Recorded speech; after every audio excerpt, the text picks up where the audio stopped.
Hola, soy Antonio Sala. En este vídeo vamos a ver la optimización con la Optimization Toolbox FMINCON o Global Optimization Toolbox Genetic Algorithm de parámetros de un modelo de Simulink.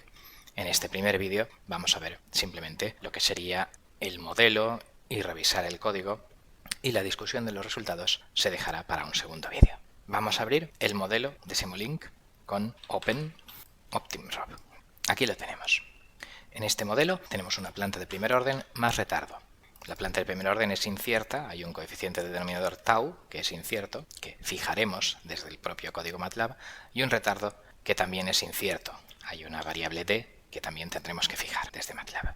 Y tenemos un PID con los parámetros Kp, Ki. Vamos a ponernos como objetivo el controlar solamente lo que es un regulador Pi. Esta simulación va a tener tres salidas. Una, la integral del valor absoluto del error, y luego sacaremos toda la gráfica de la salida y toda la gráfica de la acción de control para graficarlas y también por si queremos poner algún tipo de objetivo sobre ellas. De hecho, pues pondremos, por ejemplo, objetivos sobre la sobreoscilación, sobre el máximo de Y. Bien, pues con este modelo lo hemos puesto a simular Model Settings con una tolerancia relativa de 10 elevado a menos 5, el resto de términos pues en automático, por defecto, tiempo de simulación de 10 segundos, y bueno, pues este va a ser el modelo. Vamos ahora a ver el código.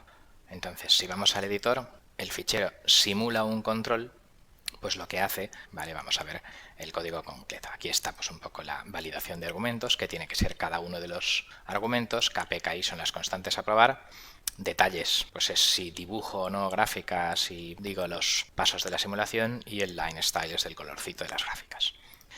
Entonces, simularé el modelo optimrob.slx, que es el que hemos abierto, o sea, vamos a simular este, y luego pues vamos a tener dos casos para simular. Primero simularemos el nominal. Hay dos parámetros inciertos en el proceso, que son el retardo y la constante de tiempo, y entonces en esta lista de pruebas, digamos, serán de varias columnas. Cada columna medirá el valor de los dos parámetros. El de arriba, 2, se corresponderá a la constante de tiempo que yo quiero probar, y este 0,3 se corresponderá al retardo. Entonces, en el caso nominal, pues el tau vale 2 y d, el retardo incierto, vale 0,3. El objetivo, no obstante, es diseñar un PID que se comporte razonablemente bien, no solo en ese caso nominal, sino en otros casos. Entonces, en el caso que luego haremos de robusto, pues lo que probaremos será que el tau nominal, la constante de tiempo de la parte de primer orden, se multiplicará por 1, por 1,2 y por 0,8. Yo tengo una incertidumbre, podríamos decir, en un 20%. Y luego el retardo nominal de 0,3 se multiplicará por 1, por 0,7 y por 1,3. Una imprecisión en el retardo de un 30%. Entonces mi objetivo será simular pues estas 5 configuraciones, la nominal y luego 2 configuraciones con la constante de tiempo subida, una con el retardo subido y otra el retardo bajada, y luego la constante de tiempo bajada y una retardo subido y una retardo bajada. O sea, las 4 configuraciones extremas y el centro. Claro, en general el peor caso no tiene por qué ser ni el centro ni alguno de los extremos, pero en fin, como cuantos más casos pruebe, más costosa será la simulación, porque más opciones tendré que simular, pues en este caso vamos a suponer que con 5 simulaciones de distintos valores para tau y para d en este esquema, pues va a ser suficiente para comprobar la robustez, la tolerancia a errores de modelado o a incertidumbres en estos parámetros de mi diseño del PI. Ya digo, primero probaremos el nominal y luego probaremos el robusto. NRuns pues me dará o una en el caso nominal o 5 pruebas en el caso robusto, y entonces pues para preparar la simulación creamos un objeto Simulation Input donde configuramos todas las variables que yo deseo fijar en el modelo de Simulink. Entonces digo que sobre este modelo OptimRob, desde i igual a 1 hasta 5, o simplemente 1 aquí, tau es el elemento 1, 1, 1, 2, 1, 3, 1, 4 y 1, 5 en cada una de las 5 simulaciones, y d es el elemento pues 2, 1, 2, 2, 2, 3, 2, 4 y 2, 5 en cada una de las simulaciones. Aquí tengo las 5 simulaciones, pero como yo quiero control robusto, pues claro, el mismo regulador con las mismas constantes proporcionales e integrales debe dar unas prestaciones aceptables en todos los casos, ¿vale? Por lo tanto, la tau y la d sí que dependen de i, del número de simulación, la kp y la ki no dependen del número de simulación. Una vez preparadas las varias simulaciones, 1 o 5, la línea importante es esta.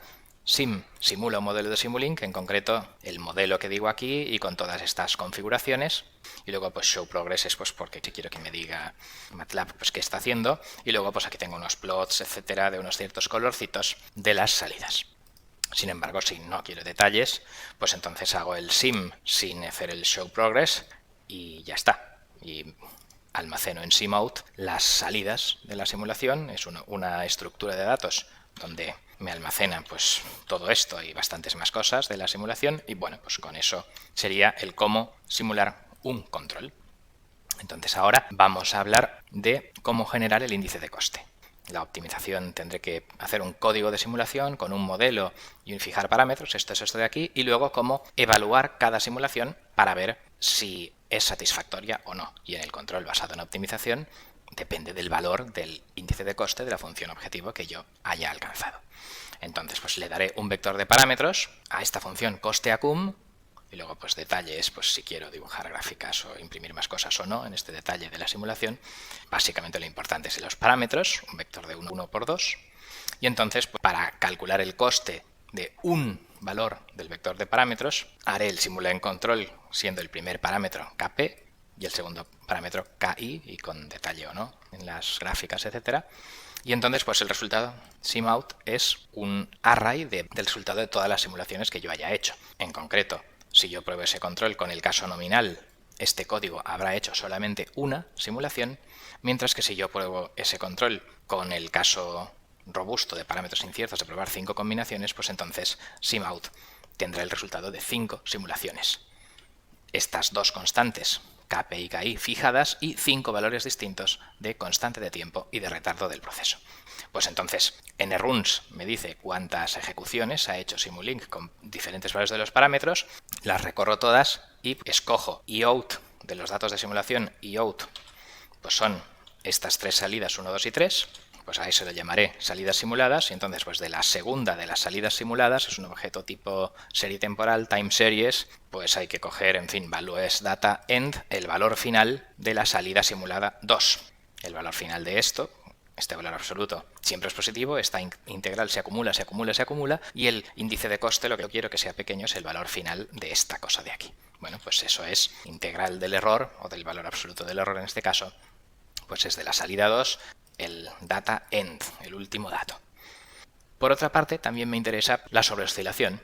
Entonces yo voy a calcular pues, que la salida 1, que es la i, la salida, pues de las salidas simuladas 1 voy a coger los datos de esa salida y calcular el máximo. Ese es el valor de pico, de manera que incidiendo en mi función objetivo, en que este pico sea pequeño, haré controladores con poca sobreoscilación.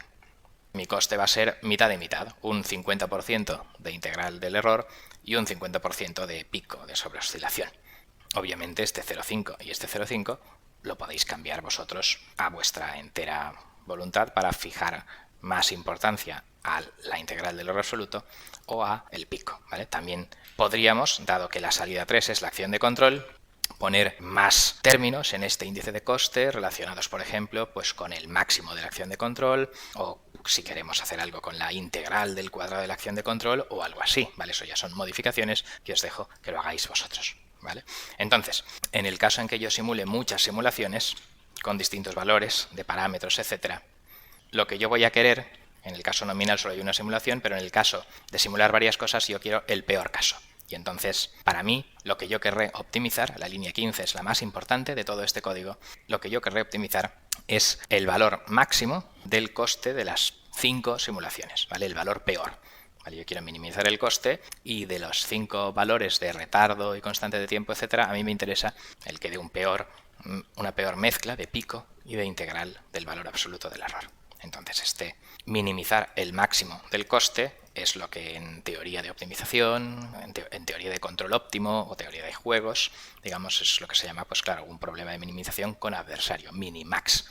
La naturaleza, los valores de los parámetros intentan hacer que yo quede mal, maximizar el coste, y mi controlador intenta minimizar el peor caso de este máximo. Entonces, pues por tanto, aquí estamos planteando un problema que se llama minimax. Pero en fin, por sentido común es simplemente eso, minimizar la peor de estas 5 simulaciones cuando estemos haciendo el caso robusto, o simplemente el control óptimo normal cuando solo esté simulando una, pues minimizar este índice de coste, ¿vale? Con lo cual, pues cuando ya he calculado esto, pues lo imprimo y esto es lo que evalúa el coste. De manera que el control óptimo tratará simplemente de probar aquí distintas combinaciones de parámetros, evaluar J y, claro, intentar obtener la combinación de parámetros que minimice J, el mínimo del coste o el mínimo del máximo del coste cuando tengo varias simulaciones. Bien, pues con esto ya hemos analizado el código que simula y calcula el coste en este problema de control robusto de un sistema de primer orden más retardo incierto con un PI. Con esto vamos a concluir este vídeo y la ejecución y el análisis de los resultados lo dejaremos para un segundo vídeo. Muchas gracias por vuestra atención.